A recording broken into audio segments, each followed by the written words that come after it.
Praise the Lord.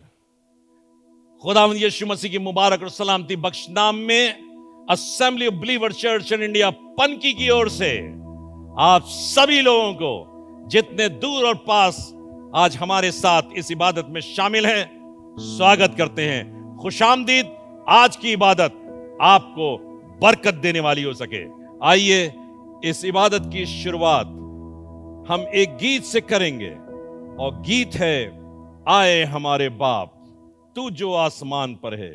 आए हमारे बाप तू जो आसमान पे है, तेरा नाम पाक माना जाए, तेरी बादशाहत आवे।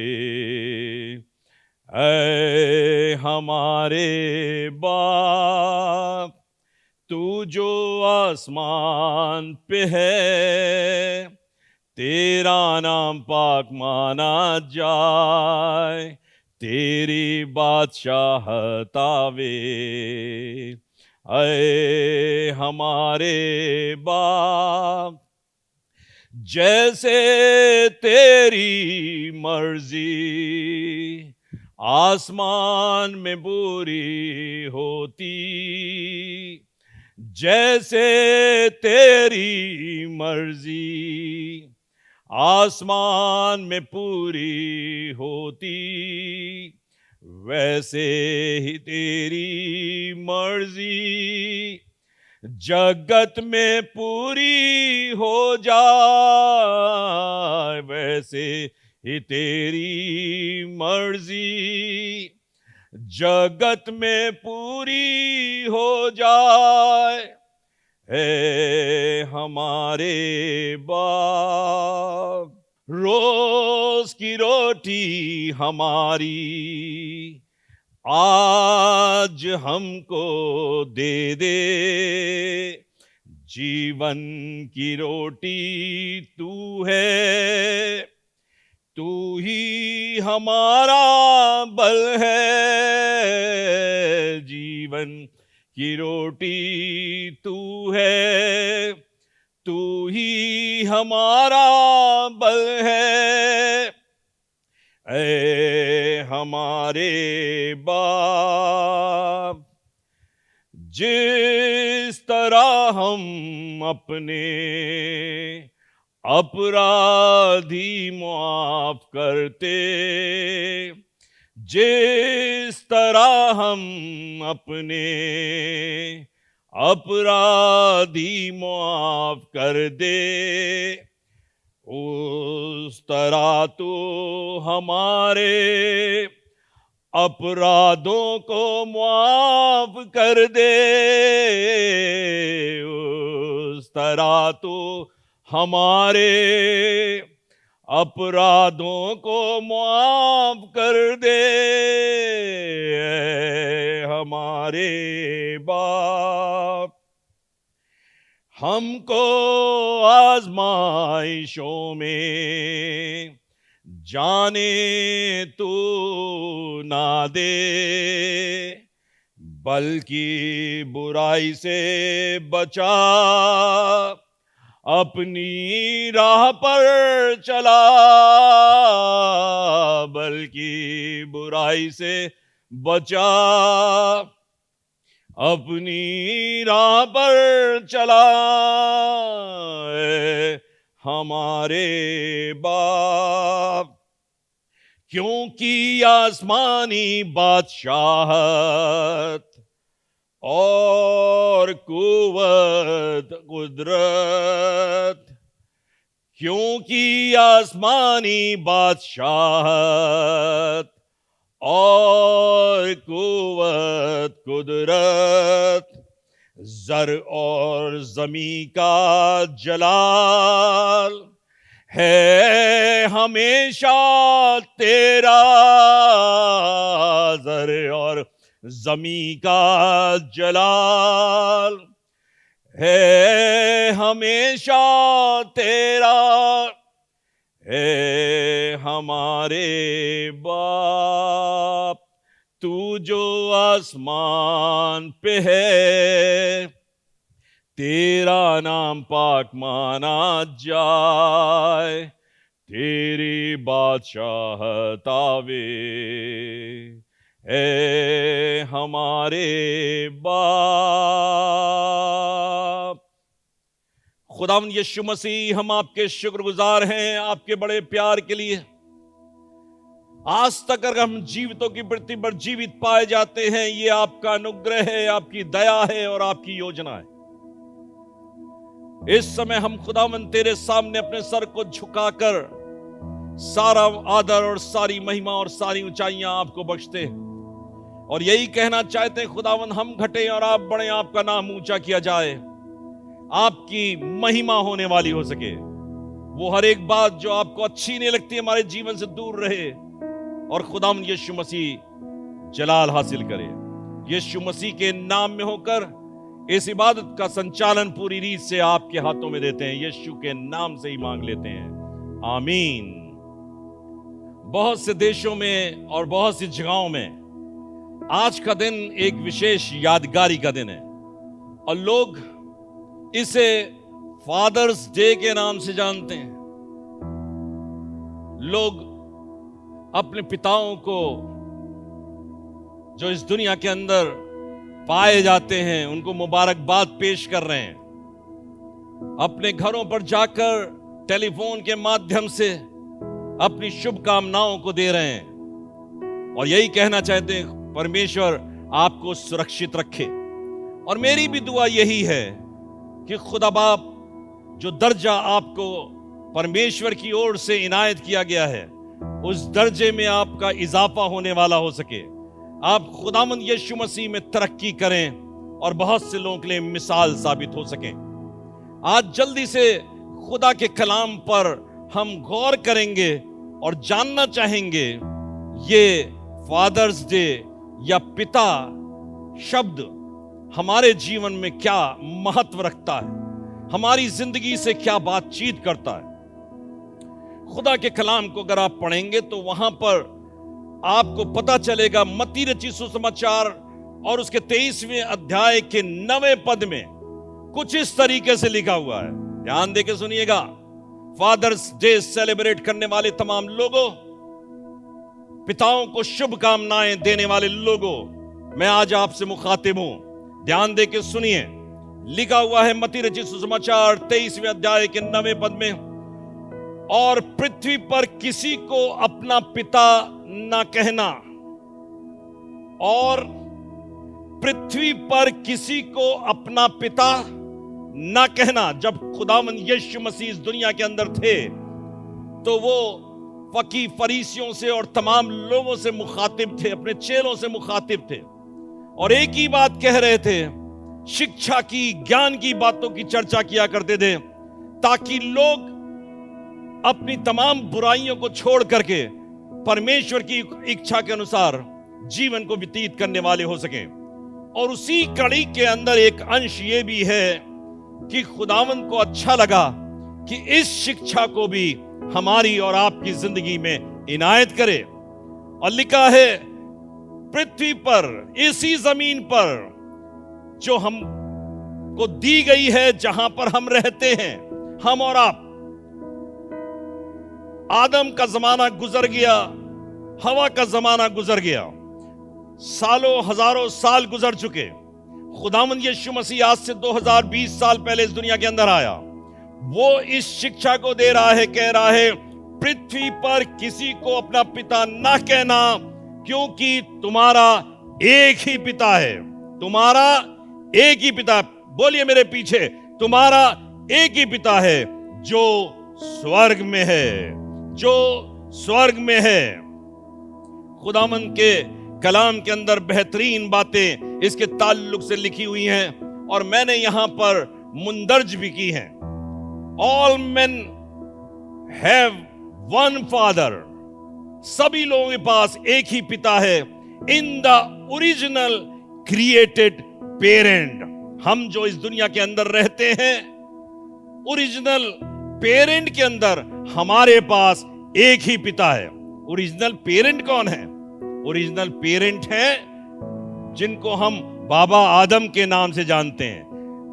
हवा के नाम से जानते हैं।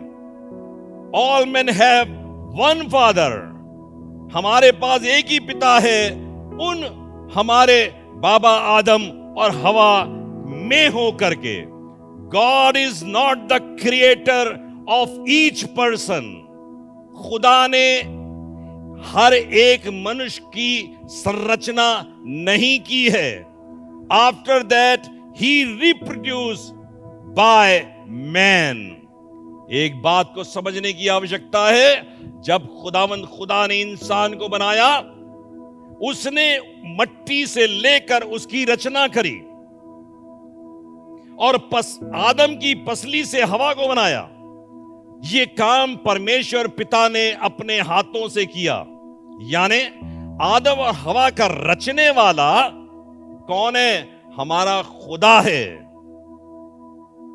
फादर को कहा ही जाता है बनाने वाला, जो किसी चीज को रच देता है, जो किसी चीज को बना देता है, उसके अंदर बनाने की शक्ति पाई जाती है। But after that God has not created any person. हम जो आज इस दुनिया के अंदर पाए जाते हैं, हमको खुदा ने अपने हाथों से रचा नहीं है। हम क्या हैं? खुदावंद ने जब इंसान को बरकत दी, सारे जहान को बरकत दी, जानवरों को बरकत दी, पशु पक्षियों को बरकत दी, साग पात को बरकत दी, पेड़ों पौधों को बरकत दी, और उसने यही कहा, फलो फूलो और इस धरती पर बढ़ जाओ। तुम में से हर एक के अंदर तुम्हारे फलों के अनुसार, तुम्हारे जिन्स के अनुसार बीज पाया जाए। और वही बीज है जो हमारे अंदर रिप्रोडक्शन की क्षमता रखता है। यानी हम दोबारा किसी चीज को बनाने की क्षमता रखते हैं। जिस तरीके से दुनिया के पेड़ों को देख लीजिए, पेड़ों के अंदर उसका अपना बीज पाया जाता है, उनके फलों में अपना बीज पाया जाता है। वो बीज जब धरती में गड़ जाता है तो वो फिर से एक नए पौधे के रूप में बाहर निकलता है। इसी तरीके से जानवरों के अंदर भी बीज पाया जाता है, और जब वो बीज अग्रसर होता है, जब वो उगता है, तो उसी श्रेणी का कोई जानवर पैदा होता है। बिल्कुल ठीक इसी के अनुसार मनुष्य के अंदर परमेश्वर ने भी रिप्रोडक्शन की क्षमता रखी है। God is not creator of each and every person, but only he has created one man and one woman, जिसका नाम आदम और हवा था। और उसके बाद जितने भी लोग पैदा हो रहे हैं, वो हमारी अपनी उस क्षमता में होकर जो परमेश्वर ने हमारे और आपके जीवन के अंदर रखी है, अर्थात रिप्रोडक्शन की। रिप्रोडक्शन को किस तरीके से समझा जाए? यानी जब एक प्रति कोई चीज बना ली जाती है, ओरिजिनल चीज बना ली जाती है, मुख्य चीज बना ली जाती है, दुनियावी एतबार से अगर आपको समझाऊं, एक कागज, एक लेटर बनाया गया, अगर उसको फोटोकॉपी मशीन में रख दिया जाए तो उससे ढेर सारी प्रतियां भी बनाई जा सकती हैं। लेकिन जो प्रति बनाई गई ओरिजिनली, जो खूबी, जो खासियत उस प्रति में पाई जाती है, उससे बढ़कर अच्छी छवि फोटोकॉपी की हुई प्रति में पाई नहीं जा सकती। वो खराब तो हो सकती है, अगर ओरिजिनल प्रति को किसी रूप में डैमेज कर दिया जाए तो वो खराब तो हो सकती है, काली तो पड़ सकती है, बदरंगी तो हो सकती है, लेकिन वो उससे अच्छी छवि को नहीं बना सकती। खुदा ने आदम और हवा को बनाया, पवित्र तरीके से बनाया, पाक बनाया, वो उससे बातचीत किया करता था। और खुदा यही चाहता था कि आदम और हवा इस दुनिया में जो प्रतियां निकालें, जो मनुष्य पैदा करें, वो आदम और हवा के अनुसार हो। लेकिन इससे पहले कि वो अपने बच्चों को जन्म देते, उनसे अपराध हो गया, उन्होंने गुनाह किया, और गुनाह करने के सबब से उनकी अपनी छवि बिगड़ गई।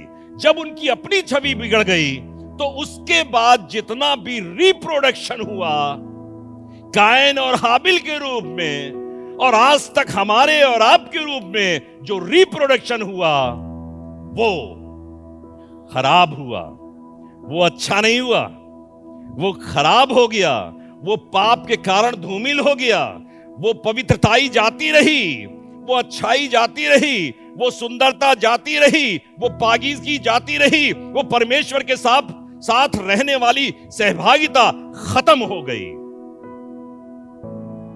यानी मैं आपको बताना चाहता हूं, मैंने जैसे बताया कि प्रति से जब दूसरी प्रति बनाई जाती है वो उससे खराब तो हो सकती है लेकिन उससे अच्छी कभी नहीं हो सकती। फोटोकॉपी करने वाले बहुत अच्छी तरीके से इसको जानते हैं। जब हम जाते हैं किसी के पास फोटो कॉपी कराने के लिए तो क्या कहते हैं, इसको अच्छा सा बना दीजिए। वो कह रहा भाई साहब जो ओरिजिनल है उससे ज्यादा अच्छा तो नहीं हो सकता। आपका ओरिजिनल ही अगर खराब है तो डुप्लीकेट कैसे अच्छा हो जाएगा। आपको बताना चाहता हूं उस समय से जो वो प्रति खराब हुई थी आदम और हवा के समय से, वो आज तक खराब और खराब और खराब होती चली जा रही है। हम लोग, हमारे बाप दादा और हम रिप्रोडक्शन तो कर रहे हैं, बहुत से औलादों को पैदा कर रहे हैं, बच्चों को पैदा कर रहे हैं, प्रतियां पैदा की जा रही हैं, लेकिन वो बद से बदतर होती चली जा रही हैं, वो खराब से और खराब होती चली जा रही। इसीलिए तो बहुत से लोगों से आप कहते हुए सुनोगे कि हमारा जमाना बहुत अच्छा था, वो जमाना बहुत अच्छा, आज से 200 साल पहले बहुत अच्छा हुआ करता था, 100 साल पहले बहुत अच्छा। क्या हुआ? छवि खराब हो गई। क्या हुआ? और छवि खराब हो गई। जब एक चीज खराब हुई उसमें और कालिमा लग गई और वो खराब और खराब, और आज हम इस स्तर पे पहुंच गए हैं कि अपने वजूद पर हमको शक होने लगा है। हमारी खराबी किसी रीत से दूर होती प्रतीत नहीं होती। मैंने लिखा है technically God only created one man and one woman, all other are reproduction of the original pair. God gave men all other creatures power in themselves to reproduce in themselves. इससे एक बात पता चल रही है, बाप तो एक ही है जो स्वर्ग पर विराजमान है, लेकिन वो किसका बाप है? जिसकी रचना उसने की है। उसके बाद जितने भी पैदा हुए हमारे रिप्रोडक्शन के द्वारा, हम आदम हवा में होकर उस खुदा को अपना बाप कहने का हक प्राप्त करते हैं। डायरेक्टली हमारा पिता वो नहीं है, लेकिन खुदा की बड़ी इच्छा है, खुदा ये चाहता है कि हम उसे हे अब्बा और हे बाप कह के पुकारें। वो हमको अपना पुत्र बना ले और हम उसे पिता कह के पुकारें। To be a child of God and have the authority to call him Father, one should be born again of the Holy Spirit and be adopted into his family. अगर कोई शख्स चाहता है कि वो हमारा पिता हो जाए और हम उसके बच्चे कहलाए, तो उसके लिए पहली आवश्यकता यह है कि हमको नया जन्म प्राप्त करना है, पवित्र आत्मा में होकर हमारे जीवन के अंदर प्रभु यीशु मसीह निवास कर जाए। और तब जब वो हमारे अंदर आ जाएगा और हमारा नया जन्म हो जाएगा, तब हम उसको हे अब्बा हे बाप कह के पुकार सकते हैं। इस कार्य के लिए परमेश्वर ने बड़ी मेहनत करी, उसने अपने इकलौते पुत्र को दे दिया। कोई भी तरीका उससे पहले किया गया बहुत कारगर नहीं हुआ। व्यवस्था के समय के अंदर पाप ढांप दिए जाते थे, कुर्बानी की जाती थी, पाप ढांप दिए जाते थे, लेकिन फिर उजागर हो जाया करते थे। लेकिन खुदा ने अपने इकलौते बेटे हमारे मुंजी खुदावंद यीशु मसीह को इस दुनिया में भेजा ताकि वो इस दुनिया में आकर अपने प्राणों को दे और बहाए गए लहू के द्वारा हमारे पाप धो दिए जाएं, मिटा दिए जाएं, स्वच्छ और सफेद कर दिए जाएं, और हमारे पापों को उसने कीलों में जड़कर व्यवस्था की वो बातों को जो हमको दोषी ठहराती थी, उनको कीलों पे जड़कर अपने सामने से दूर कर दिया, खत्म कर दिया, और दोबारा फिर उन्हें याद नहीं करता। यूहन्ना रचित सुसमाचार उसके 3 अध्याय के 3 पद में लिखा है, यीशु ने उसको उत्तर दिया कि मैं तुझसे सच सच कहता हूं, यदि कोई नए सिरे से ना जन्मे तो परमेश्वर का राज देख नहीं सकता। निकोदेमुस ने उससे कहा, मनुष्य जब बूढ़ा हो गया तो क्यों कर जन्म ले सकता है? क्या वो अपनी माता के गर्भ में दोबारा जाकर प्रवेश करके जन्म ले सकता है? यीशु ने उत्तर दिया, मैं तुझसे सच सच कहता हूं, जब तक कोई मनुष्य जल और आत्मा से ना जन्मे तो वो परमेश्वर के राज में प्रवेश नहीं कर सकता। इसलिए रोमियो की पत्री और उसके 8वें अध्याय के 14वें पद में लिखा हुआ है, इसलिए कि जितने लोग परमेश्वर के आत्मा के चलाए चलते हैं, इसलिए कि जितने लोग परमेश्वर के आत्मा के चलाए चलते हैं वे ही परमेश्वर के पुत्र हैं। हमको परमेश्वर चाहता है कि हम उसकी इच्छा के अनुसार अपने जीवन को व्यतीत करने वाले हो सकें, और परमेश्वर की इच्छा यह है कि हम अपने पापों को परमेश्वर के पवित्र लहू से धोकर अपने आप को स्वच्छ करें, नया जन्म प्राप्त करें, पवित्र आत्मा का अभिषेक ले लें और तब खुदा को अपना पिता कहने का हक प्राप्त करें। क्योंकि तुमको दासत्व की आत्मा नहीं मिली कि फिर भयभीत हो, परंतु लेपालकपन की आत्मा मिली है, जिससे हम हे अब्बा और हे पिता कहकर पुकार सकते हैं। एक ही पिता है, एक ही पिता है। मैं इस बात को पहले नहीं समझ पाया था, लेकिन आज परमेश्वर ने इस बात को समझाया। हम जो इस दुनिया के अंदर पिता और पिता शब्द से लोगों को संबोधित करते हैं, खुदा ने अपने कलाम में होकर कहा है, यह ऐसा पवित्र शब्द है, इसके अंदर ऐसी पवित्रताई पाई जाती है, और खुदा चाहता है कि वो अधिकार जो उसके पास है वो उसी के पास रहे। इसलिए वो कहता है, पृथ्वी पर तुम किसी को पिता कहकर ना पुकारना, क्योंकि स्वर्ग में तुम्हारे पास एक ही पिता है। मैंने एक और पॉइंट लिखा है, sinners are not children of God. पापी लोग किसी भी रीत से परमेश्वर के पुत्र नहीं हो सकते। जब आदम के द्वारा पाप धरती पर आ गया तो हमारी जुदाई परमेश्वर पिता से हो गई और हम बादगे दन से निकाल दिए गए। The doctrine of universal brotherhood, बहुत से लोग कहते हैं हम लोग सब भाई भाई लोग हैं, हम सब बहनें हैं, हमारा पिता एक ही है। ये बात दुनिया में कहते हुए बहुत अच्छी लगती है, लेकिन दर हकीकत खुदा के कलाम में इसकी कोई भी सच्चाई का वर्णन पाया नहीं जाता। जो खुदा के चुने हुए लोग हैं, जो खुदा के लहू से छुड़ाए हुए लोग हैं, वही भाई कहने का हक हासिल करते हैं और खुदा को अपना पिता कहने का हक हासिल करते हैं। Men are either children of devil by choice and nature or children of God by choice and nature। हम स्वभाव से या हमने चाहत कर ली कि हम या तो शैतान को अपना पिता कहें और या खुदा को अपना पिता कहें। आगे लिखा है यूहन्ना रचित सुसमाचार उसके 8वें अध्याय के 44वें पद में, तुम अपने पिता शैतान से हो। दुनिया में आदम के बाद जितने लोगों को संबोधित किया जा रहा है, खुदा का कलाम कहता है तुम अपने पिता शैतान से हो और अपने पिता की लालसाओं को पूरा करना चाहते हो। हमारी इच्छा भी यही रहती है। हम दुनिया में रहकर दुनिया के तरीकों से दुनिया की चीजों को बहुत पसंद करते हैं और यही चाहते हैं कि शैतान की तमाम इच्छाएं हम इस दुनिया में पूरी करते रहें। वो तो आरंभ से हत्यारा है और सत्य पर स्थिर न रहा, क्योंकि सत्य उसमें है ही नहीं। जब वो झूठ बोलता है तो अपने स्वभाव से बोलता है। इस दुनिया में झूठ बोलते हैं ना हम लोग, बहुत सी चीजों में झूठ बोल जाते हैं, पग पग पे झूठ बोलते हैं। लिखा है वो जब झूठ बोलता है तो अपने स्वभाव से झूठ बोलता है, क्योंकि वो झूठा है वरन झूठ का पिता भी है। हम झूठ बोलते हैं। कलाम क्या कह रहा है? खुदावंद यीशु मसीह क्या कह रहा है? हमारा पिता कौन है? पिता से अलग हो गए, हमने अपराध कर दिया, शैतान हमारा पिता बन गया। तभी तो कई बार खुदावंद यीशु मसीह को दुनिया में कहना पड़ा तुम अपने पिता शैतान से हो। वो सदैव से झूठ बोलता है। लेकिन अगर हम खुदावंद यीशु मसीह पर यकीन करेंगे उसके पवित्र लहू को जो कोहे कैलवरी पर बहाया गया था, उससे अपने अपराधों को धो लेंगे, यीशु से माफी मांग लेंगे, नया जन्म प्राप्त कर लेंगे, पवित्र आत्मा का अभिषेक हासिल कर लेंगे।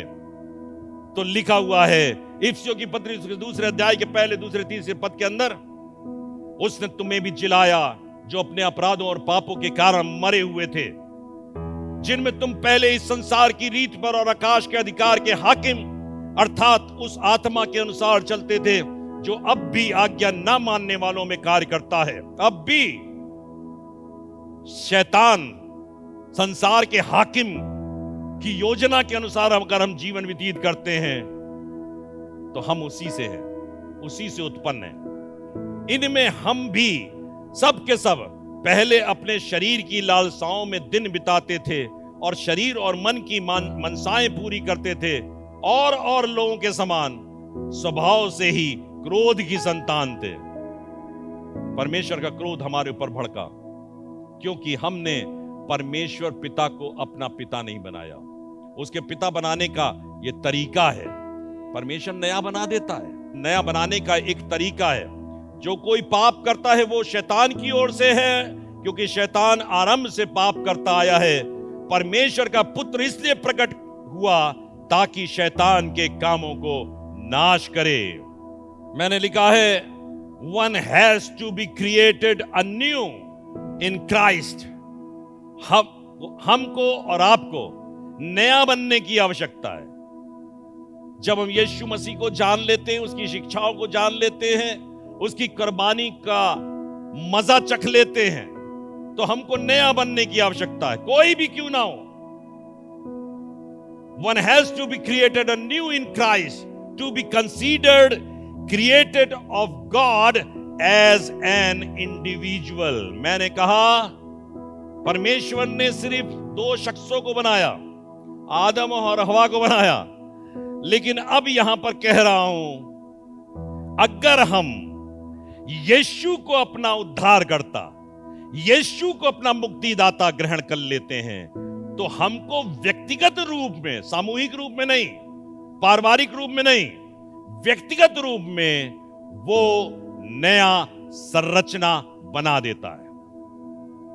Christ to be considered created of God as an individual। हमारा वो रचनाकार बन जाता है।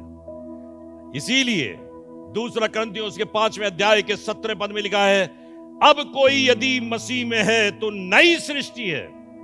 अब हम आदम हवा के द्वारा फोटो प्रति नहीं है कि पाप पर पाप और पाप पर पाप बढ़ाते हुए हम गंदे होते चले जा रहे हों। लेकिन यीशु मसीह जब हमको ग्रहण कर लेता है, जब हम यीशु मसीह के पास आ जाते हैं, उसके लहू से धुल जाते हैं, तो हम एक नई सृष्टि बन जाते हैं। अर्थात जो परमेश्वर चाहता है या हम चाहते हैं कि उसको हे पिता कहे, तो तरीका यह है नई सृष्टि बन जाओ, नए इंसान बन जाओ। यीशु हमको नया बना देगा। देखो पुरानी बातें बीत गई और वो सब की सब नई हो गई। सब बातें परमेश्वर की ओर से हैं, जिसने मसीह के द्वारा अपने साथ हमारा मेल मिलाप कर लिया और मेल मिलाप की सेवा हमें सौंप दी। सब बातें मसीह की ओर से हैं। हम अब खुदा को अपना पिता कह सकते हैं। खुदा चाहता है मुझको पिता कहो। मैं आदम हवा का पिता था, मैं तुम्हारा भी पिता बन जाऊंगा नए जन्म के स्नान के द्वारा, पवित्र आत्मा के अभिषेक के द्वारा। यदि हम इसको अपने जीवन में हासिल कर लेंगे तो खुदा हमारा पिता हो जाएगा। और याद रखिएगा, खुदा अपनी गरिमा को, अपनी महिमा को किसी के साथ नहीं बांटता, और वो यही चाहता है कि इस सेवा को निरंतर हम आगे बढ़ाते चले जाएं। जिस तरीके से हमने नया जन्म प्राप्त करके पिता कहने का अधिकार, लेपालक पुत्र होने का अधिकार प्राप्त किया है, उसी तरीके से खुदा चाहता है ये सेवा निरंतर आगे बढ़ती चली जाए और नए रिप्रोडक्शन हो, और वो रिप्रोडक्शन प्रभु यीशु मसीह के द्वारा धोए जाकर, उसके लहू से धोए जाकर परमेश्वर के पुत्र कहलाएं। और कोई दूसरा तरीका नहीं है परमेश्वर के पुत्र बनने का। पहला यूहन्ना उसके 3 अध्याय के 8, 9, 10 पद में लिखा है, जो कोई पाप करता है वो शैतान की ओर से, जो कोई पाप करता है वो शैतान की ओर से है, क्योंकि शैतान आरंभ से ही पाप करता आया है। परमेश्वर का पुत्र इसलिए प्रकट हुआ ताकि शैतान के कामों का नाश करे। जो कोई पाप करता है वो शैतान से जन्मा है, लेकिन जो कोई परमेश्वर से जन्मा है वो पाप नहीं करता, क्योंकि उसका बीज उसमें बना रहता है और वो पाप कर ही नहीं सकता, क्योंकि परमेश्वर से। मैंने यही तो प्रारंभ किया था कि हम बाय डिफॉल्ट परमेश्वर के पुत्र नहीं बन सकते। बाय डिफॉल्ट तो हम आदम और हवा में होकर उसको पिता कह सकते हैं, लेकिन असल में तो वो आदम और हवा का पिता है, उसने उसकी संरचना की है। हम तो फोटो प्रतियां हैं। लेकिन अब खुदावंद यीशु मसीह का कलाम हमको पहला यूहन्ना के मार्फत से बता रहा है, जो कोई पाप नहीं करता वो परमेश्वर से जन्मा है। इसी से परमेश्वर की संतान और शैतान की संतान जाने जाते हैं। जो कोई धर्म के काम नहीं करता वो परमेश्वर से नहीं, और ना वो जो अपने भाई से प्रेम नहीं रखता। आखिरी बात बताऊंगा, हमको खुदा का एहसानमंद होना चाहिए कि इसके बावजूद कि खुदा की बनाई हुई कृति बिगड़ गई और निरंतर ये फोटो प्रतियां खराब होती चली जा रही हैं, लेकिन परमेश्वर ने जब मूसा को शरीयत बख्शी थी उस समय भी उसने जो अहकाम दिए उसमें एक अहकाम यह दिया था, तू अपने माता पिता का आदर कर। फिर भी पापी होने के बावजूद भी परमेश्वर अपने दया को इस तरीके से बनाकर रखता है कि दूसरों को, बच्चों को यह आदेश देता है, अपनी माता पिता की आज्ञा का पालन कर, क्योंकि ऐसा करने से रफ्ता रफ्ता ग्रेजुअली तू भलाई की ओर आगे बढ़ेगा, अच्छाई की ओर आगे बढ़ सकता है। और फिर यीशु मसीह ने भी जब इस दुनिया के अंदर आए तो उन्होंने यही कहा, पहली आज्ञा यह है कि तू अपनी माता पिता की आज्ञा का पालन करे, ताकि जो आयु परमेश्वर ने तुझे इस धरती पर बख्शी है वो बढ़ने वाली हो सके। हम यही चाहते हैं इस दुनिया में रहकर हम काश के अपने माता पिता की आज्ञा का पालन करें। लेकिन याद रखिएगा, माता पिता लोगों भी और बच्चे आप भी, जब तक हम यीशु मसीह को ग्रहण करके, जब तक यीशु मसीह के लहू से अपने आप को धो नहीं लेंगे, जब तक हम यीशु मसीह की पवित्र आत्मा से परिपूर्ण नहीं हो जाएंगे, याद रखिएगा फोटो प्रतियां खराब और खराब और खराब होती चली जाएंगी, उसमें कोई भी भलाई और अच्छाई के संकेत नहीं मिलेंगे। हम पिता कहला सकते हैं, हम अपने बच्चों को बच्चा कह सकते हैं, लेकिन याद रखिएगा गंदी फोटो प्रति से गंदी फोटो प्रति निकलेगी और गंदी निकलेगी, लेकिन अच्छी फोटो प्रति बना लीजिए ताकि आप में से भी अच्छी फोटो प्रति निकले, अच्छी नकल निकले, और हम और आप और सब लोग मिलकर खुदा को अपना पिता कहने का हक हासिल कर सके। खुदा आज के दिन हर पिता को बड़ी बरकत दे। मेरे दिल की दुआ है इस जहान का हर एक शख्स या वो हर एक शख्स जो कलाम को सुन रहा है वो खुदावंद में तरक्की करे, खुदा के कलाम को वो जान जाए और पिता होने का असली अधिकार जो खुदा की ओर से उसे मिलता है वो हासिल करने वाला हो सके, दुनिया के तरीके से नहीं, वरना खराब बच्चे पैदा होंगे, खराब से खराब होते चले जाएंगे और कोई आशा हम में और आप में बाकी नहीं रहेगी। खुदा आपको बहुत बरकत दे। आइए दुआ करें। खुदा यीशु मसीह हर एक शख्स को तेरे खून में छिपाता हूं, यही चाहता हूं खुदा बाप, जो बरकत जो इज्जत तूने बख्शी है आज इस दुनिया में, इसमें हम निरंतर बढ़ते चले जाएं, तेरे कलाम को जानकर, तेरी सच्चाई को जानकर आगे बढ़ते चले जाएं और अपनी जिंदगी को सुधारें, ताकि हमारे बाद जो जनरेशन आए, जो व्यक्ति आए, जो बच्चे पैदा हों, वो यीशु मसीह को जानने वाले, पवित्रताई में पैदा होने वाले हो सके, ना कि इस दुनिया की रीत से शैतान की संतान कहलाएं। हमको चाहिए कि हम परमेश्वर की संतान में बने रहें और इस हक को किसी भी रीत से अपने पास से जाने ना दें। प्रभु यीशु मसीह के नाम से मांगते हैं, आमीन। हमारे परमेश्वर पिता का प्रेम और प्रभु यीशु मसीह का अनुग्रह और पवित्र आत्मा की सहभागिता हम में से प्रत्येक जन के साथ अब से लेकर हमेशा तक बनी रहे। आमीन। हम असेंबली बिलीवर चर्च पनकी की ओर से आपसे मुलाकात करते हैं। ये इबादत हर रविवार को सवेरे 10 बजे इस जगह पर होती है। आप हमसे टेलीफोन के माध्यम से संपर्क कर सकते हैं 0512 257 0108। खुदा आप सबको बरकत दे।